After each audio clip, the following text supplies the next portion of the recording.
Welcome to another episode of China Update, where I provide you guys with the most up-to-date political, economic and geostrategic analysis on the world's number 2 economy. My name is Tony. Let's jump in. Okay, happy Monday everybody. I trust you all had a relaxing and or productive weekend. Over the weekend, the COVID situation has once again worsened, with new daily cases nearing 30,000 according to today's official numbers. Also over the weekend, China reported its first official COVID-related death since the Shanghai lockdown earlier this year. But today's video will be more economic and financial focused, and we will have a special update on the outbreak situation and lockdown situation in tomorrow's episode. First up for today though, over the weekend the State Administration of Foreign Exchange and the People's Bank of China, China's central bank, issued new rules to streamline foreign institutions' investments into China's $20 trillion bond market. The new regulations, which take effect on the first day of 2023, provide detailed guidance on how foreign institutional investors should manage their cash accounts, settle foreign exchange, and manage risks for investments in China's massive and maturing bond market. Analysts observe that the move is also intended to make the world's second largest bond market more attractive to foreign investors. According to the People's Bank of China data, while foreign holdings in the market more than tripled from 2019 through to 2021, they still only account for less than 3% of the interbank debt market. The move, though planned for some time, has come as China has been seeing record outflows of capital due to a cocktail of bearish views on China's economy and rising international interest rates. Bond outflows in the first 10 months of the year reached 625 billion RMB in October. November looks to be a slightly better performing month on this front, however. Next up for the economy, in the last episode, that is Saturday's episode, we discussed the warnings of some top economic policymakers in Beijing speaking at the 13th Taishan Summit over the weekend. A main theme was the need for China to get back on track with higher growth. Otherwise, the country risks stagnation. Several China economists have responded to these comments made at the summit. For today, let's look at one response from an often quoted expert, Professor Michael Pettis of Peking University. Pettis writes over the weekend that the recent speeches at the Taishan conference, quote, repeat two claims that China analysts have heard so many times before that we may have forgotten just how strange they are, end quote. The first is the claim that average annual GDP growth must remain close to 5% for 15 years in order to achieve the 2035 GDP target. Quote, this assumes that long-term GDP is something that can be targeted independently of the underlying conditions. End quote. The second is the distinction policymakers make between the quality of growth and the quantity of growth. Quote, this distinction should be meaningless, but the fact that it is so widely accepted tells us a lot about the whole concept of targeted GDP growth in China. End quote. Pettis continues by stating, to take the first claim, managing any economy, and especially a very large, uneven and rapidly changing one, is incredibly complex and subject to a wide set of unpredictable internal and external contingencies, including global economic conditions. More importantly, the evolution of domestic business, financial and political institutions, and the structure and nature of growth are locked into unpredictable feedback mechanisms in which each determines and is constrained by the other. That makes it impossible to predict, let alone determine, long-term growth in any meaningful way. However, as long as policymakers have unlimited debt capacity and are willing to use it, they can generate as much activity as they like, which is what GDP actually measures. But these are very different things. End quote. Pettis observes that we assume that GDP growth is a close proxy for the underlying growth in the country's production of goods and services. But this is only true in economies that operate largely under hard budget constraints. That is not the case in China, Pettis argues, which is why in the past 10 to 15 years there has been a recognizable and growing difference between the quality and quantity of growth. Quote, when the economy produces activity that increases measured GDP by more than the associated increase, the value of goods and services produced, GDP is no longer a good proxy for real growth. it means something else." End quote. Pettis observes that there is a growing recognition among Chinese economists that the growth in Chinese economic activity consists less and less of high-quality growth, i.e., it doesn't represent a real increase in the value of goods and services produced by the economy. That's why, he argues, and as we on China Update have followed over the last year, regulators have come down so hard on the property sector, one of the two big sources of this non-high-quality growth.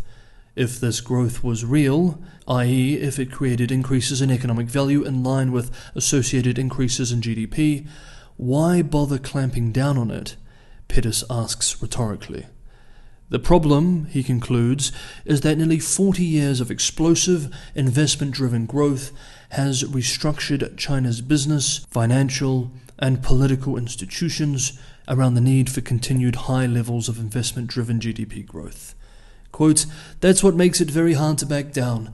As we saw very clearly with the clampdown on the property sector, any attempt at reining in debt and reversing the process becomes incredibly disruptive to other businesses, to banks, to local governments, and to households. That's why those who argue, as Yang Wei-min did, that the greatest risk in economic development these days is the too slow growth rate, are completely right. Any substantial slowdown in growth must hurt the economy and disrupt business, financial, and political institutions. But that does not mean that policymakers can target GDP growth forever. They can only do so as long as they have debt capacity and are willing to use it to fund unlimited amounts of unproductive investment." End quote.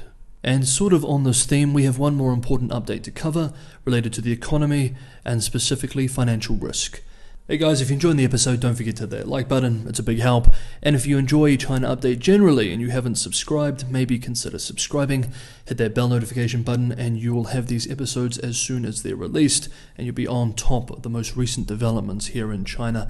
And for anyone who wants to go that extra mile and help me keep this channel sustainable, Patreon and Buy Me a Coffee links are in the description below.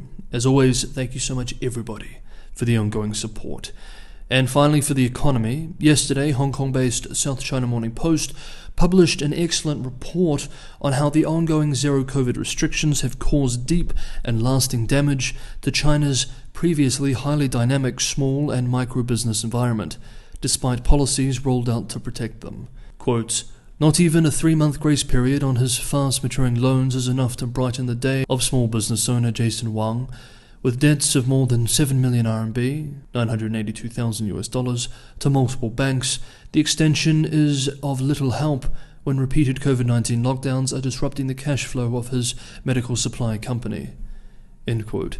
The piece argues that Wang's company is one of more than 40 million micro and small enterprises regarded as the backbone of China's private sector and a major source of jobs, a sector that has borne the brunt of weakening demand and repeated lockdowns under zero COVID. Indeed, as we have seen across the board, state-owned enterprises in several industries have increased market share as private actors without the political connections and protection of the state-run giants have retreated. This hit to the private sector appears to have disproportionately hurt small and micro businesses. Many of these businesses, in order to stay afloat, have borrowed heavily. Now, in order to help them reduce their financial burden, authorities have begun rolling out a raft of measures, including more so-called inclusive loans tailored to small and medium-sized enterprises. The problem is, if household demand remains weak, these businesses are simply increasing this financial burden, and there are other issues too. Quote, "The banks still have a lot of restrictions despite the policy encouragement. For example, you need collateral, which is usually a property that is owned by you, and even with such collateral, they may still reject you because of the insufficient cash flow." End quote. And there is another component to all of this, perhaps a more concerning one: systemic financial risk. Fueled by low interest rates and Beijing's regulatory moves to promote lending to small businesses, in recent years, small and medium enterprises' borrowings saw rapid expansion. Now Beijing cannot afford to see too many of these firms fail. According to data from the China Banking and Insurance Regulatory Commission, at the end of the third quarter, the balance of the so-called inclusive small and medium enterprise loans we just mentioned was 22.9 trillion RMB. $3.2 trillion, growing a whopping 24.1% year on year.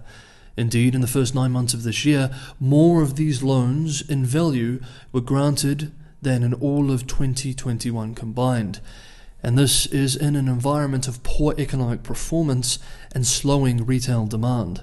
Small and medium enterprise loans are also growing as a share of total new credit, climbing from 8% of total loans in 2018 to 12% in 2021, according to a Fitch Ratings report published earlier this year. To give banking regulators even more headaches, according to the China Banking and Insurance Regulatory Commission, more than 60% of these so-called inclusive loans issued are provided by small and medium-sized banks, which themselves are facing liquidity risks, especially with property-related lending, and by their very nature are more susceptible to shocks.